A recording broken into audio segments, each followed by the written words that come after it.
Hello everyone! I do hope you enjoyed that game between Fischer and Petrosian in 1970, the USSR versus the rest of the world match, but now it's time to get back to 1959 candidates, and here we have a game from round 9. Again, we have Tigran Petrosian with the white pieces against young Bobby Fischer with the black pieces.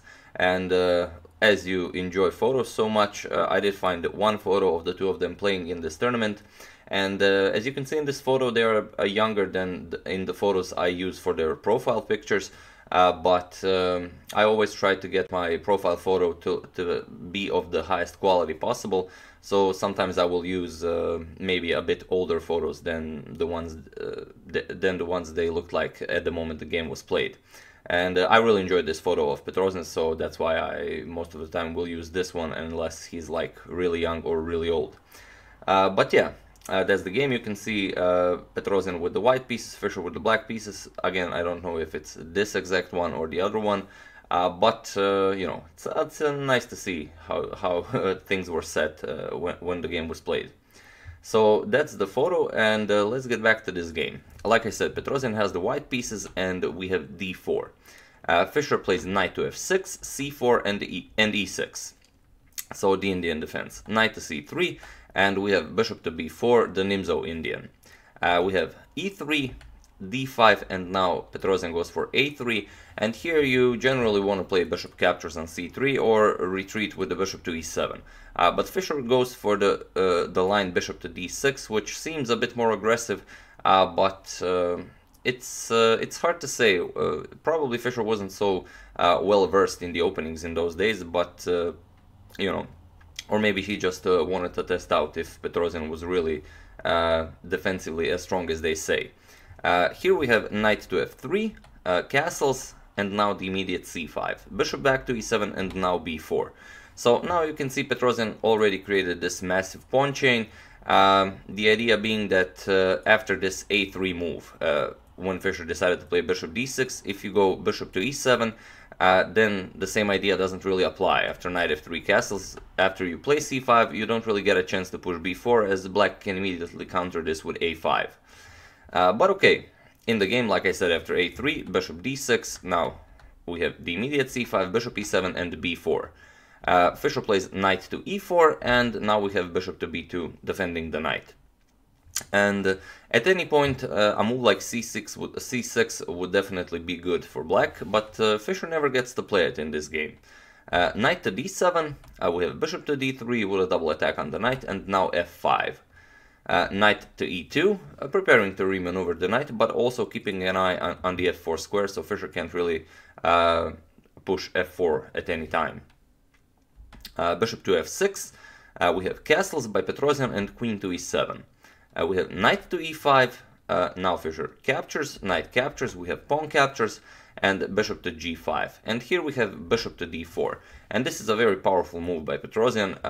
Petrosian is preparing to push f3, so he needs this bishop to keep an eye on the e3 pawn, as the e3 pawn will be undefended when he pushes f3, but also it prepares a very nice tactic, because now there are two threats and Fischer can stop both of them.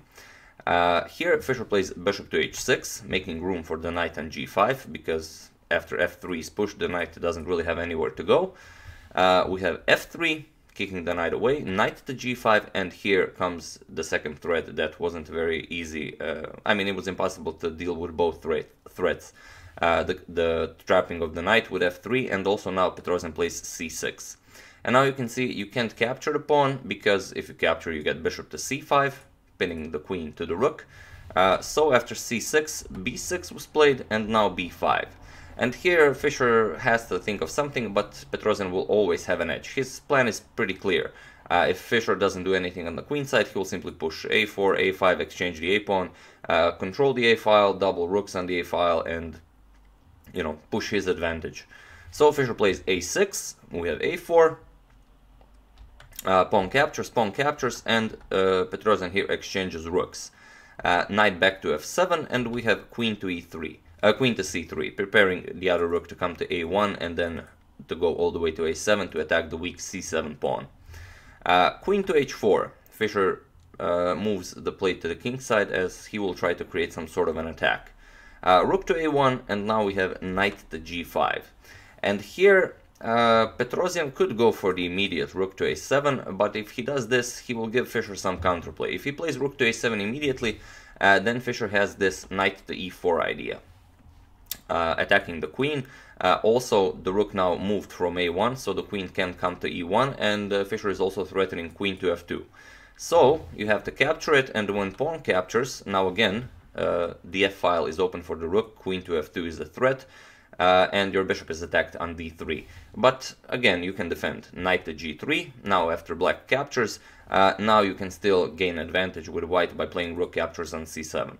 But again, you have to take into account, do you capture on c7, do you capture this pawn on d3? Of course, if you capture on d3, then after rook to e7, black is perfectly fine, and black has enough compensation with the weak e3 pawn white has, and the open f-file, black will always have many threats.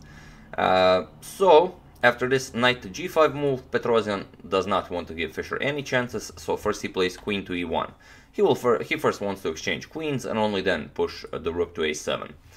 We have queen to h5, Fischer of course doesn't want to do this, rook to a7 going for the c7 pawn, and now queen to g6. Fischer is trying to do something.